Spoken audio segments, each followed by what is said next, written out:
साक्षी हत्याकांड की पूरी कहानी। साहिल खान ने क्यों मारा साक्षी को? 16 वर्षीय एक लड़की साक्षी अपने पिता, मां और छोटे भाई के साथ जेजे कॉलोनी शाहबाद देरी दिल्ली में रहती थी, जिसका नाम साक्षी है। वह साहिल मोहम्मद खान नाम के लड़के से प्यार करती थी। दोनों ही शाहबाद देरी इलाके में रहते थे। साक्षी 10वीं में पढ़ती थी जबकि साहिल एसी का मैकेनिक था। दोनों की जान पहचान बढ़ने लगी, मिलना जुलना होने लगा। साहिल से पहले साक्षी की दोस्ती प्रवीण नाम के युवक से थी। उसका 1 साल पहले प्रवीण नाम के लड़के से ब्रेकअप हो गया था।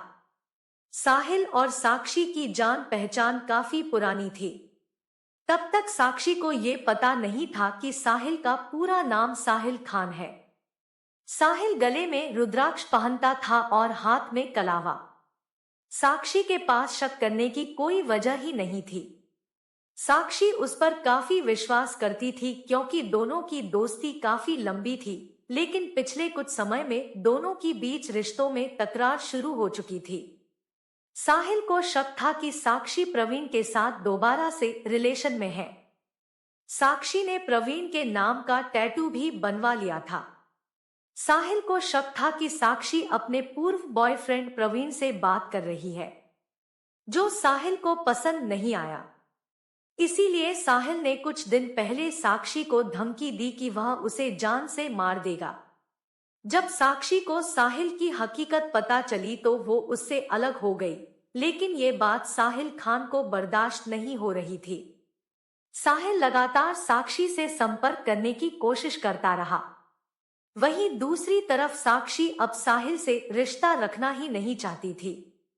शायद साक्षी को अगर पहले ही साहिल की हकीकत पता होती तो वो उसके साथ दोस्ती ही नहीं करती, लेकिन उसे नहीं पता था कि इस रिश्ते को तोड़ने का अंजाम इतना खतरनाक होगा। इसी कारण दोनों के बीच झगड़े के वजह से बातचीत नहीं हो रही थी। जब साक्षी साहिल से परेशान हो गई तो साक्षी ने अपनी सहेली भावना के साथ झबरू नाम के युवक से मुलाकात की। झबरू इलाके का दबंग कहा जाता है। साक्षी ने बताया कि एक लड़का परेशान करता है। झबरू ने साहिल से बात की, उसे धमकाया ताकि वो उससे दूर रहे। झबरू का सपोर्ट मिलने के बाद साक्षी को हिम्मत आ गई। साक्षी तंज कसते हुए साहिल से कहती है, ज्यादा बदमाश है क्या तू? कहाँ चली गई तेरी बदमाशगिरी? साहिल खान इस बात से इतना नाराज हुआ कि उसने साक्षी को मारने का प्लान कर लिया। जिसके साथ इतने सालों तक दोस्ती का रिश्ता था, उसी लड़की की मौत की स्क्रिप्ट साहिल ने लिख डाली। उस रात उसने काफी ज्यादा शराब पी और फिर निकल पड़ा साक्षी को मौत देने। मौत भी ऐसी कि जिसकी कल्पना से ही रूह कांप जाए। यहीं से साक्षी का मर्डर करने का साहिल ने तय कर लिया।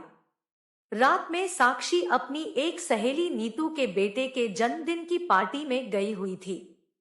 जब वह वहां से वापस आ रही थी, इसी दौरान साहिल ने उसका पीछा किया और एक जगह पर रोक लिया।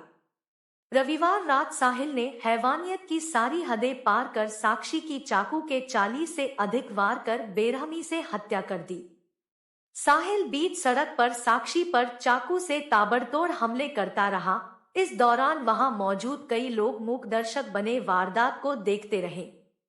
किसी ने भी साहस दिखाकर साक्षी को बचाने का प्रयास नहीं किया। साहिल पर इस कदर खून सवार था कि चाकू मारने के बाद भी उसका दिल नहीं भरा। उसने एक बड़ा पत्थर उठाकर साक्षी पर ताबड़तोड़ हमला करना शुरू कर दिया। बाद में वह साक्षी को लात मारकर वहां से भाग गया और साक्षी मर चुकी थी। मैं आपसे पूछना चाहती हूँ, क्या प्यार करने का यही अंजाम होता है? ये कहानी एक सत्य घटना है जो कि दिल्ली में घटित हुई है। इसलिए मेरी सभी बहनों से हाथ जोड़कर एक ही विनती है कि किसी गैर के लिए अपनों जान जोखिम में न डाले। बहनों, आप और आपका परिवार पहले हैं, ये जिहादी किसी के नहीं हो सकते। अपना ध्यान रखना मेरी बहनों। कहानी पसंद आई तो वीडियो को लाइक एंड चैनल को सब्सक्राइब जरूर करें ताकि ऐसी तरह की सत्य घटनाओं की कहानियां आप तक पहुंच सके और ज्यादा से ज्यादा शेयर करें। धन्यवाद।